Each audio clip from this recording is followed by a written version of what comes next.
Blog Talk Radio. Good morning.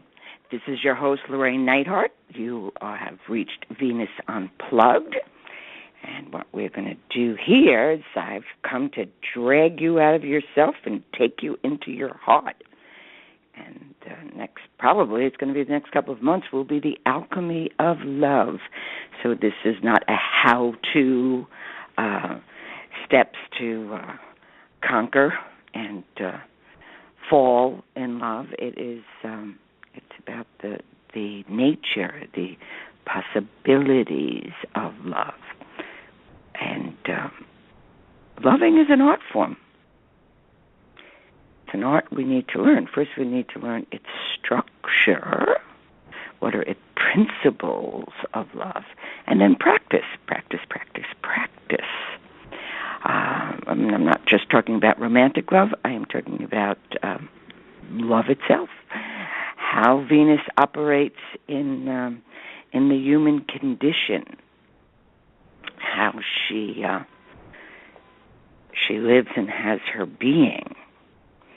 I found this wonderful quote, and it's from The Myths of Avalon, which is a book probably out in the 80s, and it was The Myths of Avalon, for those of you who did not read it, is about the King Arthur, which is really the Arthurian tales, or the Arthurian legend, or the Grail legend, is what Jung considered the fundamental myth of the Western mind. So, as we talked about last week, was that love, personal love, began in the 12th concept, and the cultural shift, began in the 12th century with the courtly love. And so here is this quote, which I think is a humdinger.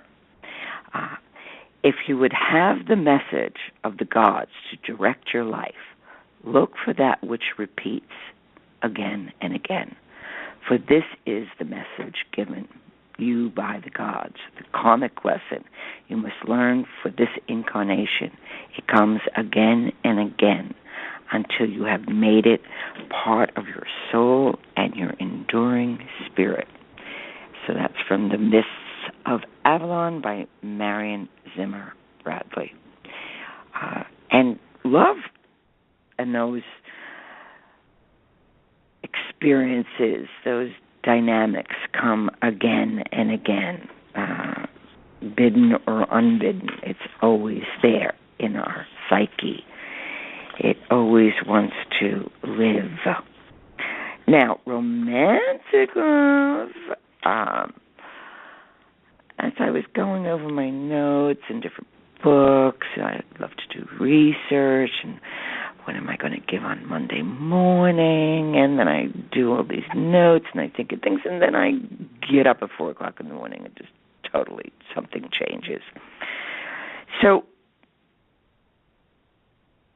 why? The question that I woke up with this morning is, why do we ask or demand another to convince us that we are lovable? You see it again and again. If that person loved me, they would know this or know that. Or if they were the magical other, they would be telepathic and know exactly what my heart desires are. And if they don't do that, then they don't love me, because we don't give any worthwhile, language or hint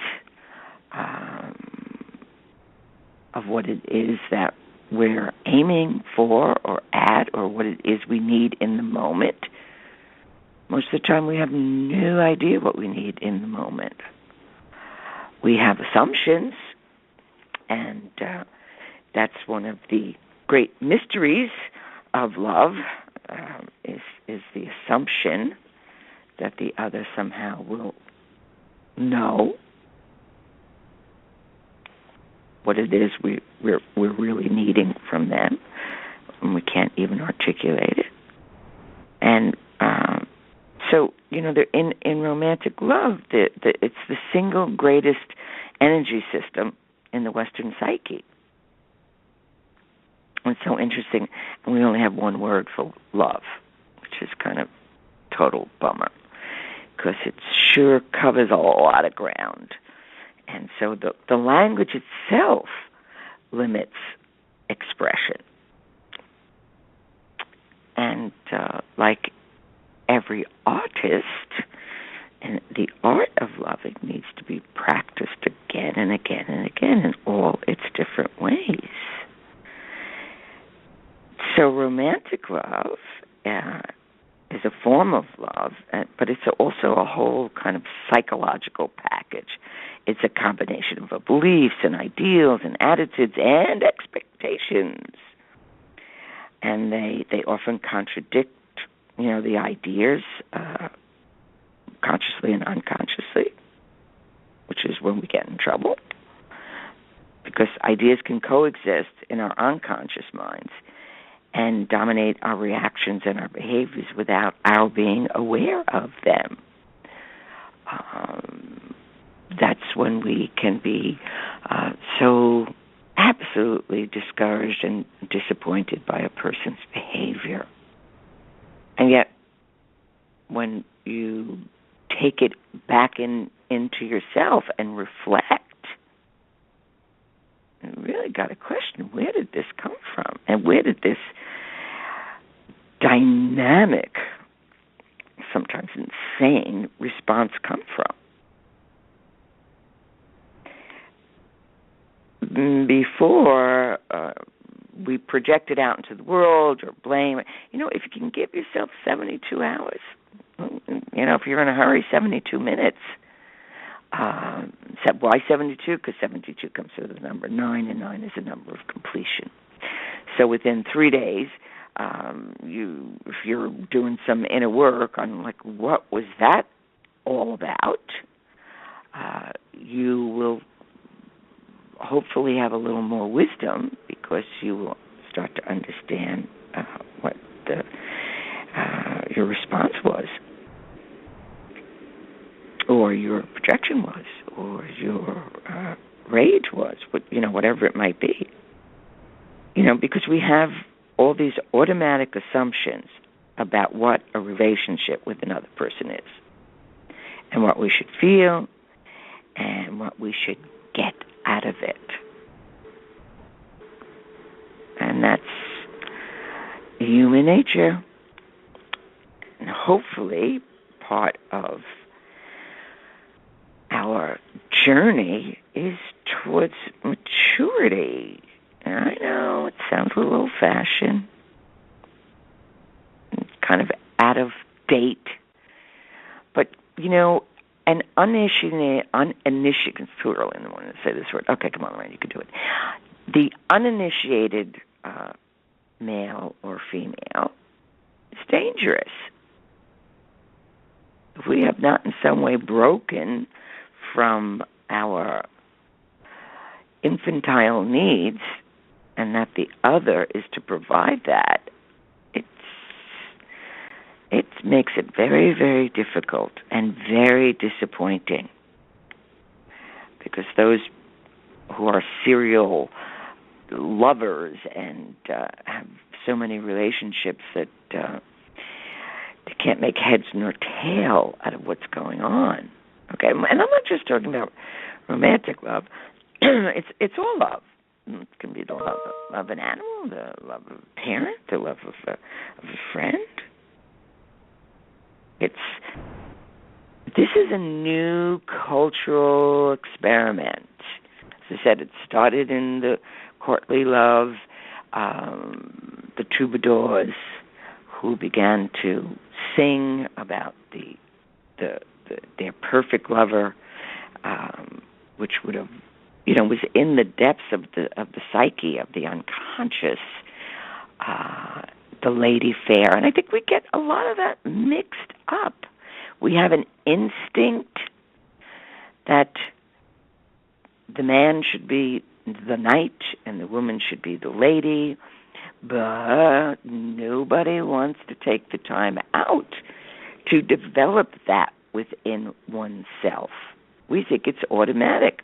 As a matter of fact, we think it's our right, our absolutely right, that the other should make us happy, or that we have the power to make them happy. We don't have that power. Momentarily, and certainly when we fall into the bewitchment of and the madness, the love potion, as it was called in the early days of courtly love, you would drink the love potion, and you would fall in love. There was a kind of divine madness. So when we're in this divine madness, and it can happen for, 2 seconds in a day. We can have a fantasy about a total stranger. We can be inspired by a book. We can, there are so many things that can evoke this kind of love potion. And when we sober up from the love potion, we ask ourselves, hopefully, after, of course, we try to correct the collateral damage we've created in our life and in the life of others, what was that? What was that all about? Because it's a constant refinement. You're much more complicated than you think you are. And life demands that we grow. And grow on its terms, not our terms. We believe that we have the inherent, divine right to be happy. No, not necessarily. If life wants to bring something into us, because that is true of our nature, it's like the life is there. It's the potent. And the psyche picks up what it needs and sets up a dynamic because it wants to make itself known, what you didn't know about yourself or what you're longing for. And what we're longing for, it is best to try to become it consciously so we do not burden the other or society with our ideals. Neptune, for those of you that are into astrology, Neptune is the planet of universal love. It's also the planet of delusions, but it also will tell you what is the form, what is the pattern deep within. And so when we're in a Neptunian state, just do poetry and create, do art, do something that's more Neptunian, because the world is not going to understand what you're smiling about or singing about or crying about or mourning, right? The anguish of love lost. And yet, hopefully, we have the courage and the courtesy to love again. I hear it so often. Women will come in, she's distraught, she's deeply in love with a man or a woman, but the beloved other says, I've been, welcome to the planet. And that is their excuse for not loving. Well, that's a coward. And cowards are going to set you up every time. And cowards are going to say, if you were perfect, I would be able to break this away. So, when somebody starts that, you either decide, okay, yada, yada, yada, yada, I will put that in my notes, but I'm going to observe you. with my heart, not with my projections of what I want you to be. And but how is it that you've been hurt once? Meanwhile, they've been drunk driving through everybody's life, their whole life. They got caught once and got hurt. And instead of that hurt becoming the wise wound and the wound that is rich with dark, alchemical, unknown material to be worked with, it's the thing that occurs in our life that is a conundrum, is a mystery. It doesn't have a quick answer. We can't get rid of it. It's there. Instead of really that becomes an inspiration for growth, it becomes a do not disturb sign. And when that is the excuse, if you can, pick up your hoop skirt and leave, or don't get into, because very often that triggers in the other person.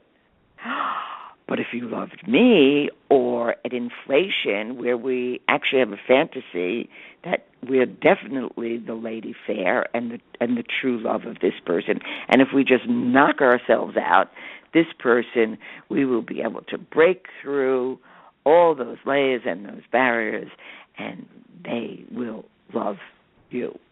Well, that's a lot of work, and it doesn't always pay off. But if you decide,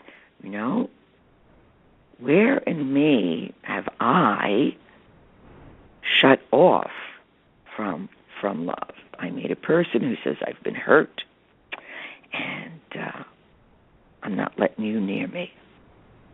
So where in you does that person live that you would attract or bring forth? Because psyche is always working towards its wholeness. It doesn't care about your personality and whether you're happy or not happy and whether you get or don't get. Psyche, the unconscious, is always moving towards its wholeness and its redemption. That's what it does. That's its nature.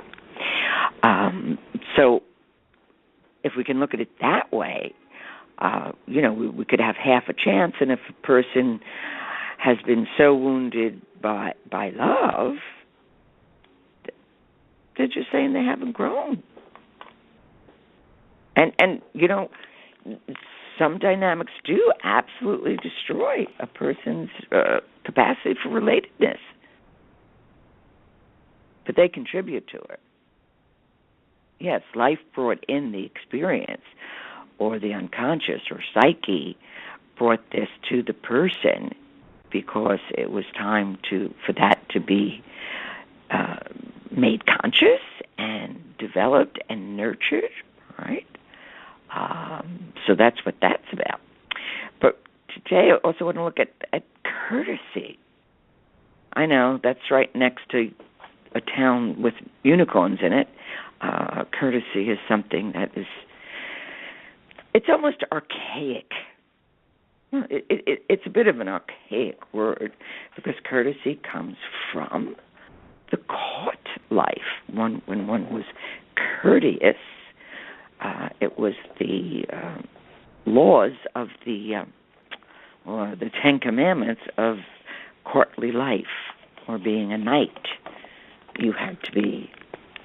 There was a whole set of virtues and abilities, and so when we're looking at the origin of the word and the concept of courtesy, it was a standard of behavior demanded at the court of a king, and it was the outward sign of the true aristocrat, the courteous knight of King Arthur's court. For instance, had to practice an unfailing gentleness and forbearance towards women. He had to always be true to his word and at no matter what cost, and he had to be ready to meet any danger arising from the task of protecting the weak and oppressed.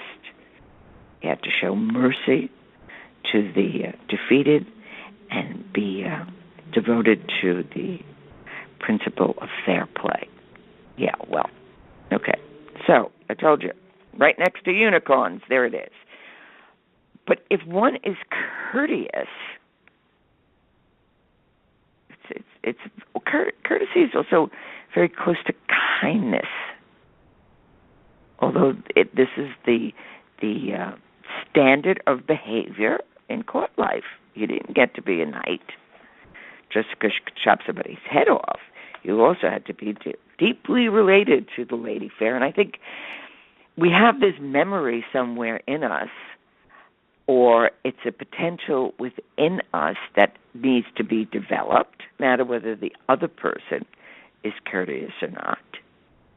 If you decide you want to live a life that has kind of a nobility in it, or principled, or, really a fine quality, courtesy is like right up there. So people can be very polite, but not courteous. See, a courteous person will make everyone feel comfortable, whoever they are. They will not belittle or make a person feel less than. There are qualities that, and of course we have this potential within us, but we need to make it more conscious, or we need to understand. That's what you may find so offensive about your beloved. They're not courteous. They're just plain out rude. And of course, that is experienced as selfishness. It's all about them. And it is all about them, because they don't have the night. They don't have that sense of the being the lady or being the knight. This was a set of standards, and these standards were aligned with the nature of Psyche, and the nature of Venus, and the nature of life and cooperation. Also, if we look at courtesy just in terms of, that's also what keeps a culture together. If one is courteous, you are deeply aware of the other.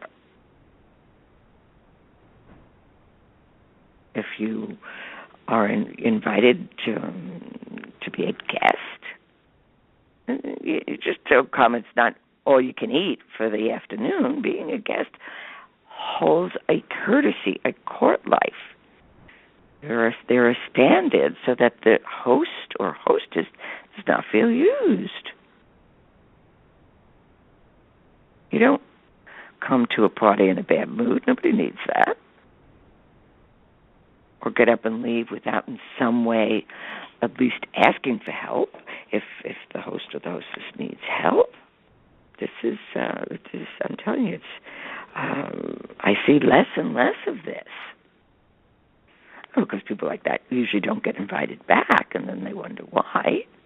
Or they just hang out with, people who, that's not part of their zeitgeist. That's not part of what they're not. That's not their Venusian nature.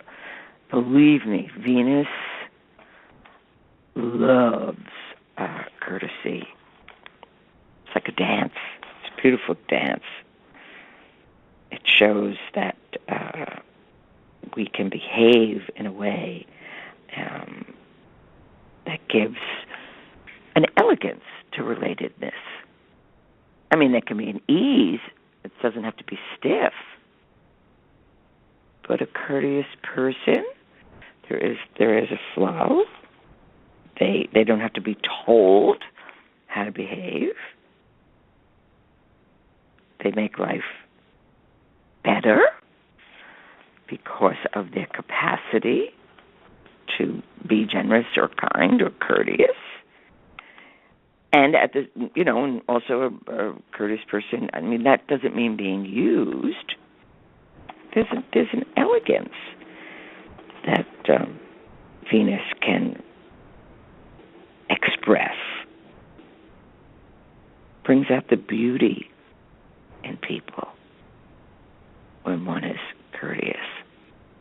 Even if the other person is as rude can be, it doesn't matter. You hold your own.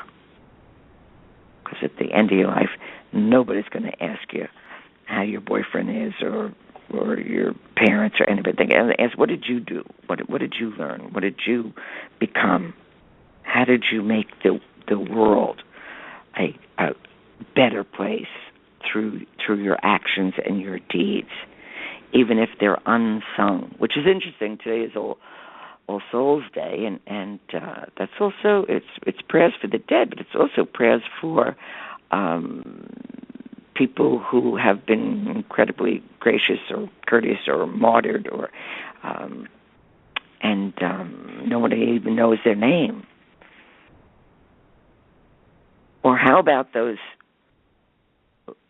lovers or friends that you hurt or betrayed or dismissed, and they were bringing such gold into your life, but you didn't understand it at that time. Maybe they weren't cool, or whatever standards people have. Or we weren't ready to tone down our inflation, because very often with love comes inflation. We blow up like balloons and kind of fly away, because the needs or the infantile unmet needs, I mean, they come right up. We don't stop and reflect and say, wait a second, whoa, where is this coming from? Have I lost my mind and my courtesy and my manners? As I said, courtesy is much, much greater than politeness. Politeness, we can just read a book on etiquette and kind of fake our way through. But a truly courteous person, not a counterfeit gentleman or lady. Everyone feels better around them. They kind of have this gift to bring out the best, because that's what they kind of bow to in the other person. They see the best in that person. They know it's there. And the rest, you just kind of like, okay, they're just having a bad day, or whatever it is. I mean, if they're really, really terribly, you disengage. You don't have to be the jackass whisperers and tell them why they're a jackass. But when one is courteous, we can see what that's about, and we can disengage, because we can stay courteous, and we do not want to break the bond that is there. So this week, maybe you can serve the world by your ability to love. And that is something that we can try this week, is how may I serve the world? Like the courtly, how may I serve you, my lady fair? Or she, in courtly love, will give her handkerchief. And he holds on to that handkerchief as a symbol of this lady. There's all this wonderful poetry and dance and movement in courtly love and romantic love. And we've forgotten that. So, if you want that in your life, you can be that. You may be the only one on the block doing it, but who cares? It's your world. It's your life. And also being courteous to yourself. very important. People can be so cruel to themselves. They say the damnedest things. That addiction to perfection is definitely going to destroy love across the board. So,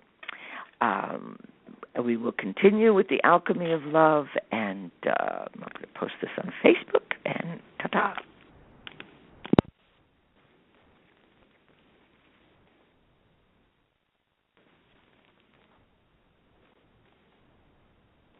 Progressive presents Mindflowness with Flow. Before you lies a beautiful meadow. In that meadow, Progressive Direct has placed its auto insurance rates alongside those of competitors. You select the lowest rate and feel a great sense of calm. A great sense of... Compare Progressive Direct rates with competitors' rates so you can rest easy. Visit Progressive.com. Progressive Casualty Insurance Company and affiliates. Comparison rates not available in all states or situations. Prices vary based on how you buy. Vary based on how you buy. Vary based on how you buy. Vary based on how you buy.